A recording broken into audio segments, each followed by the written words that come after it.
शाम 4 बजे चुनाव आयोग की प्रेस कॉन्फ्रेंस। 5 राज्यों में विधानसभा चुनाव की तारीखों का होगा ऐलान। बंगाल, असम, पुदुचेरी, तमिलनाडु और केरल में होने हैं चुनाव। चुनाव आयोग की प्रेस कॉन्फ्रेंस से पहले संजय राउत का बयान, कहा शायद बीजेपी कार्यालय में होगी प्रेस कॉन्फ्रेंस। चुनाव आयोग को बताया बीजेपी की विस्तारित शाखा। असम चुनावों के लिए कांग्रेस ने जारी की दूसरी लिस्ट। 23 लोगों के नामों का किया ऐलान। साथी दलों के लिए खाली छोड़ी 15 सीटें। असम चुनाव के लिए आम आदमी पार्टी ने जारी की 14 उम्मीदवारों की पहली सूची। गुवाहाटी सेंट्रल से अनुरूपा देकराजा और गोलपारा ईस्ट से जिन्ना अमीर हुसैन को मिला मौका। बीजेपी ने अब तक जारी नहीं की है अपने लिस्ट।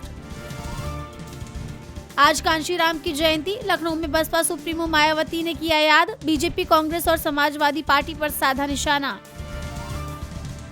यूपीएसआई परीक्षा में पंडित वाले सवाल पर बवाल। यूपी कांग्रेस अध्यक्ष अजय राय बिफरे, पूछा आखिर ब्राह्मणों से क्यों है नफरत।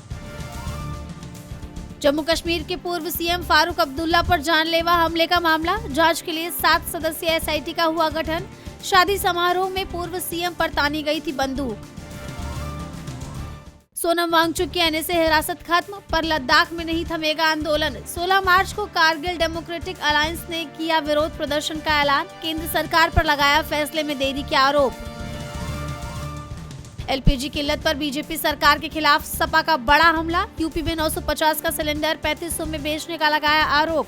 कहा आपदा को भाजपाइयों ने बनाया कमाई का अवसर।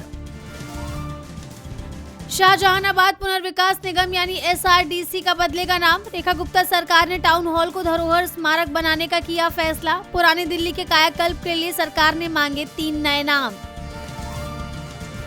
ईरानी सेना आईआरजीसी का बड़ा बयान, कहा नेतन्याहू का पीछा कर उसे मारेंगे। नेतन्याहू को बताया बच्चों की जान लेने वाला।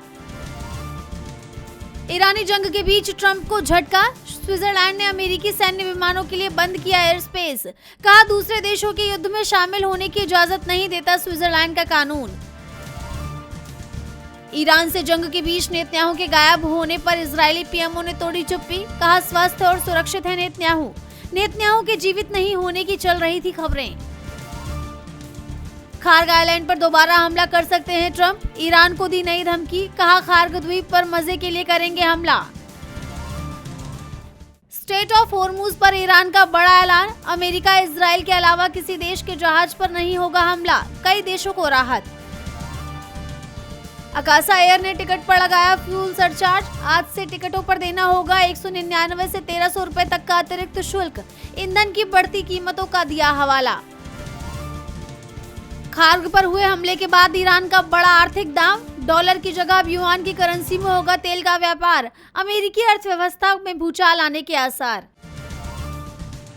आईसीसी अध्यक्ष जय शाह का पाकिस्तान बांग्लादेश को कड़ा संदेश। कहा कोई भी टीम संस्था से बड़ी नहीं। T20 वर्ल्ड कप 2026 से पहले बहिष्कार की धमकी देने वालों को दिखाया आईना।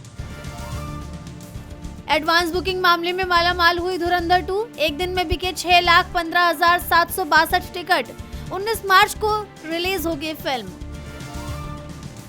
आमिर खान का 61वां जन्मदिन परिवार के साथ किया सेलिब्रेट। किरण राव और बच्चे रहे मौजूद।